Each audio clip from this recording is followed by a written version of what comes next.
嘿，大家伙早喽！3月8号星期五，马上周末了。今天还是妇女节哈，祝屏幕前的各位家人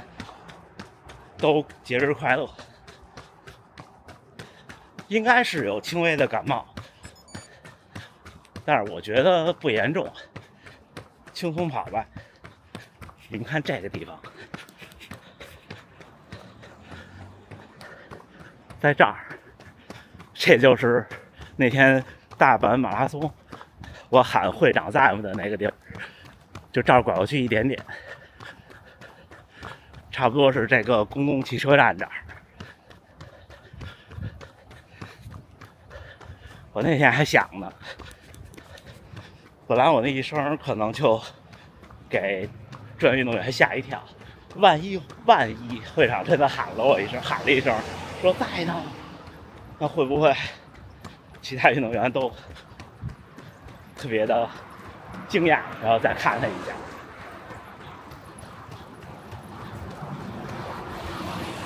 今天咱们聊点什么呢？今天跟大家聊聊这2天通过比赛之后，再加上昨天有点生病，还有呢，我看了好多东西，接触了一些人，我的一些不成熟的观点，就是我肯定期待自己更强，但是呢，以前呢，有时候不成熟，不知道怎么去，就是做什么事儿能让自己更强。但是这次参加完大阪马拉松，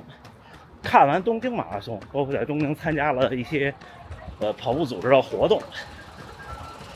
我有一些新的想法。今天咱们聊聊这个。这条路就是大阪马拉松的赛道，再往前走一点就折返。还是跟昨天一样，我在楼下信箱里放了一个，就是在博览会领的宝矿力的那个喝的，10公里的时候给它喝了，这样嗓子稍微舒服一点。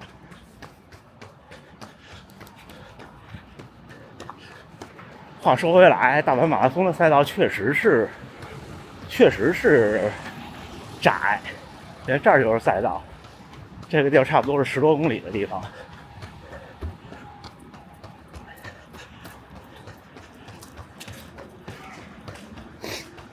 我记得那天跑到这儿，再往前一点，右手还有一位老先生，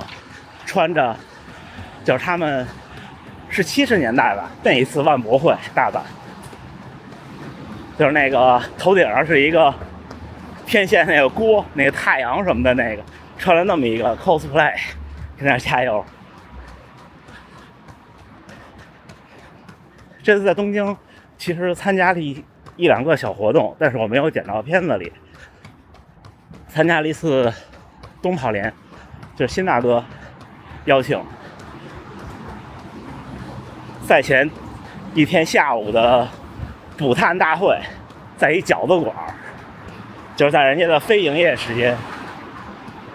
那吃的挺狠，一大碗面，然后呢还有一大个包子，还有什么我忘了，反正就那一盘啊，我当时看差不多是我1天的饭量，那在场的全给吃了。然后我问一老哥，我说当时是下午3点，我说这晚上还吃吗？老哥说吃吧，胃口真好。之后呢，在人家那个微信群里也看到一些第一次外出参赛或者是不经常外出参赛的小伙伴遇到的问题。然后前2天因为总在刷这方面的消息，所以无论是国内还是国外的平台也都推这类的视频给我看，也看到一些小伙伴总结的经验和犯的错误。然后之后呢，前2天看会长那个视频，我突然有了一个感悟，这个感悟以前也有，只是隐隐约约。就像我跟大家分享，有的时候跑着跑着突然找到一个小感觉，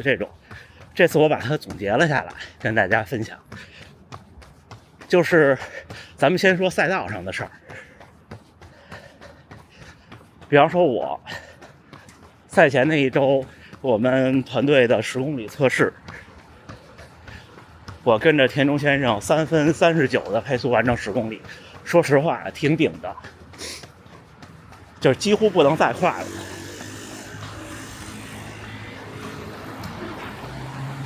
这是说明什么呢？就是它基本就是我的10公里的几乎是极限了，肯定不是理论的极限，当然是实际的。那如果这个是3分39，假设您面对一场10公里的比赛，你想跑3分35，那就很有难度或者不可能。这就是我说为什么赛前1个月30公里的测试对配速制定有意义呢？差不多就是这样。您赛前1个月跑30公里，看你能跑多快，比赛就这么快，再快您快不了了。是什么决定你快不了的呢？我突然悟了一下，其实就是您的极限配速，或者说是冲刺配速、阈值配速都差不多。这个悟是怎么来的呢？是这个周3，我们那个3公里、2公里、1公里的训练之后，我又看会长那个视频，他们是3分钟每公里的配速，就是兔子带的第2集团。因为赛前有技术会，我就想，那我能不能跟上呢？假设有一个330的配速集团，显然是跟不上的。但是我跟他们差在哪儿呢？可能说实话啊，差的不在跑量上，差的也不在耐力上，差的就是你的天花板，天花板不够高。所以我就想，像周3的321这个训练，第一个3公里3分25，第二个是3分22，就2公里，然后之后的1公里是3分16。那么我的马拉松比赛维持的配速，差不多也就是了不起了3分45。如果能把这321这种课表再往前提15秒，那我到比赛的时候可能是3分35，就是这样。也就是说，您如果极限去跑阈值跑6公里的、8公里的，你只能跑3分40，您不可能，那您就不可能指望比赛破240啊，因为您不可能在42公里的时候跑247，247还是个理论值，还不是实际的，实际的要跑抱歉啊347，实际要跑345，对吧？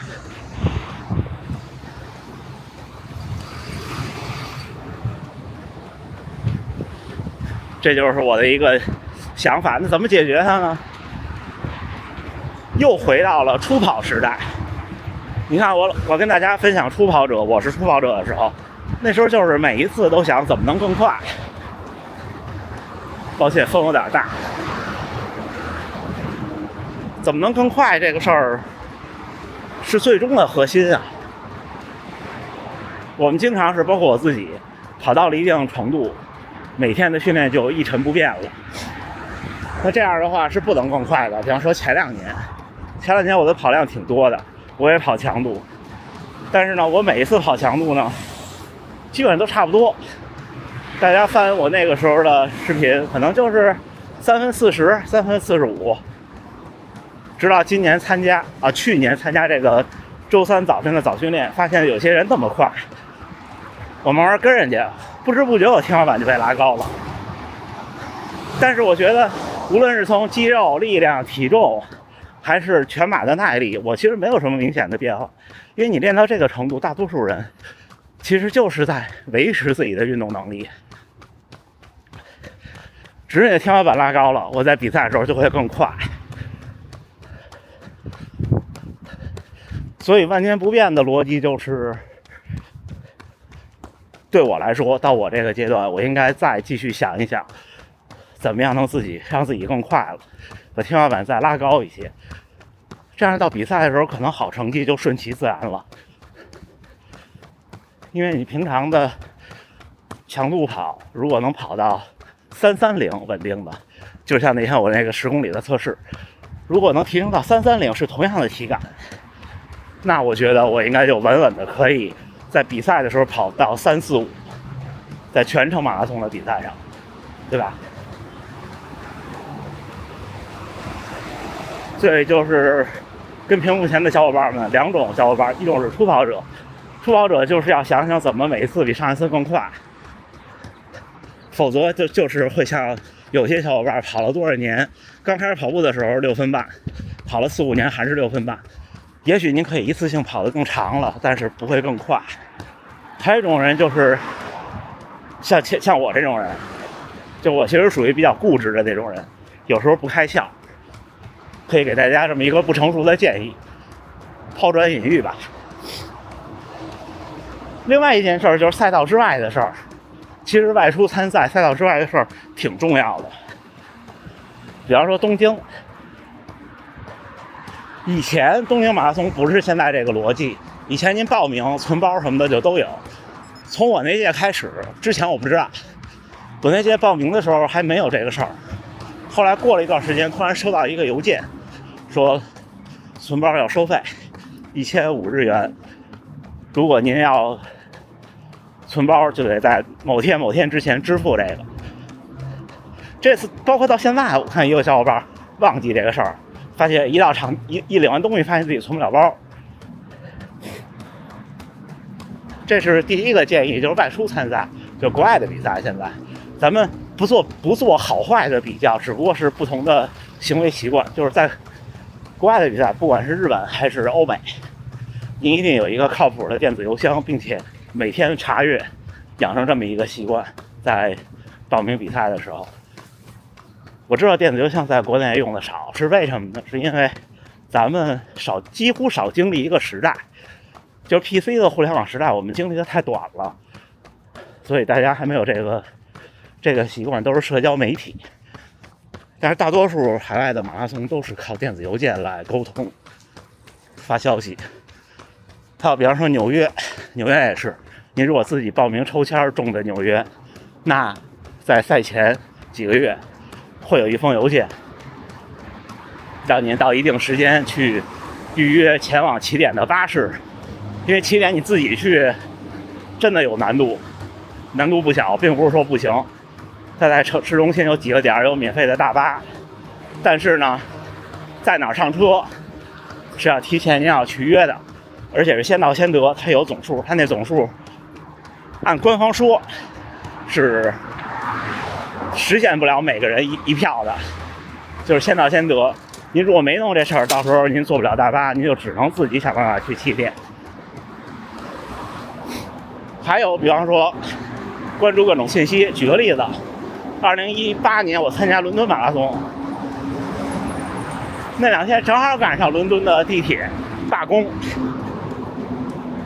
当时官方还给了一些备选方案，为什么呢？因为无论是去起点还是去博览会领东西，都只有一条地铁线路到达，然后他要是罢工呢就去不了，那去不了怎么办呢？还不知道。那时候就每天刷这个信息，而这些信息其实您在微信上是刷不到的，并不是说谁好谁坏，只是说您要获得某一个地区的信息，你肯定是要看那个地区的媒体想办法。那这是信息这事儿。还有呢，就是怎么说呢？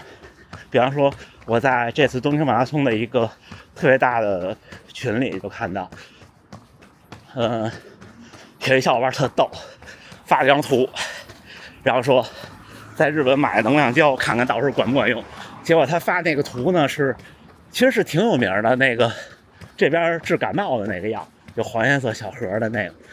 那幸亏有人提醒他这个是感冒药。其实现在的翻译已经跟几年前完全不一样了，现在依赖 AI 翻译都能翻译的特别准。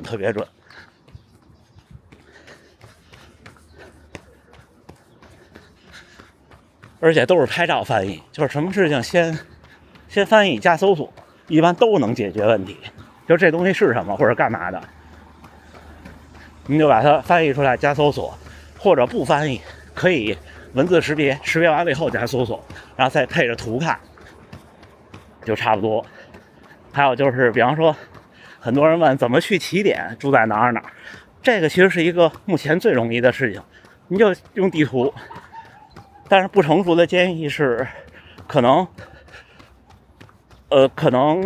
我们就国内的地图到了到了国外，可能有的地方不够那么精确，因为毕竟采集的数据不一样。就像你用海外地图到回北京也不行。就比方说，我春节回北京就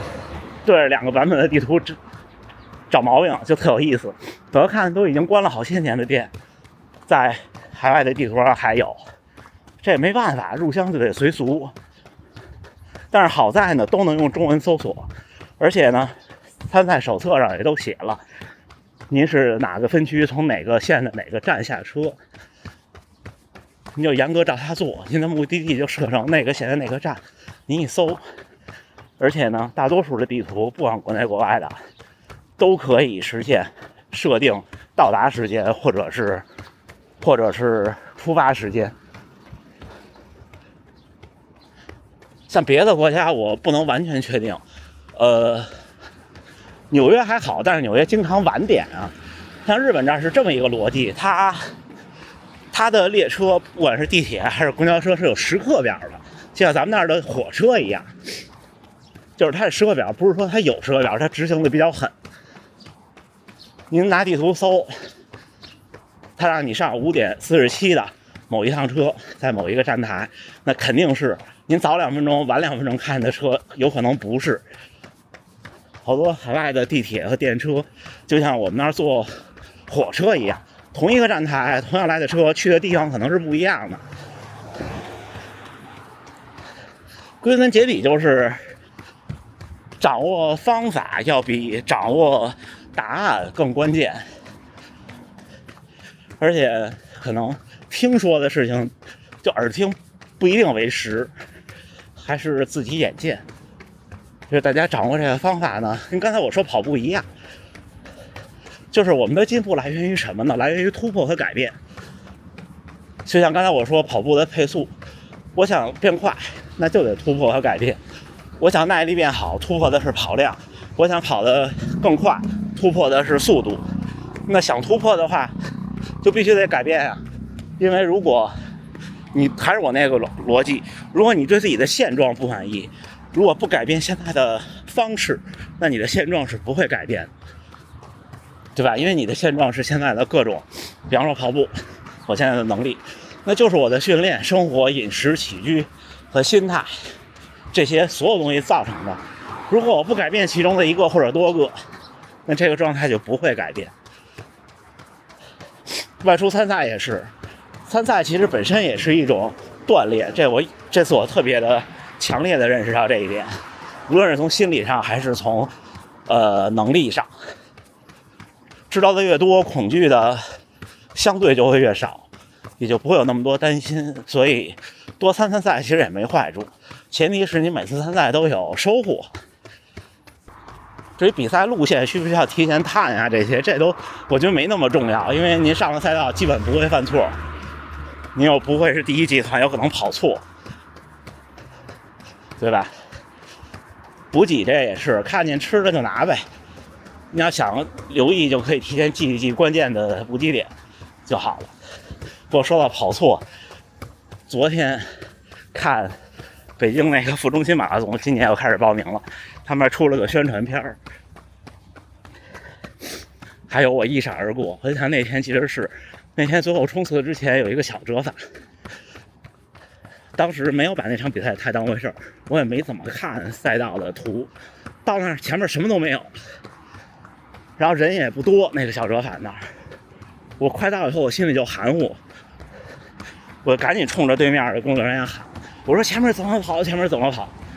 就怕弄错。那小比赛您特别快，有时候试着看看这个，就像那天跟老哥去参加Park Run也是，他虽然有很多工作人员在各个路口指引，但是第一次还是有时候有些路口会含糊一下。没了，就差不多就这些。总结就是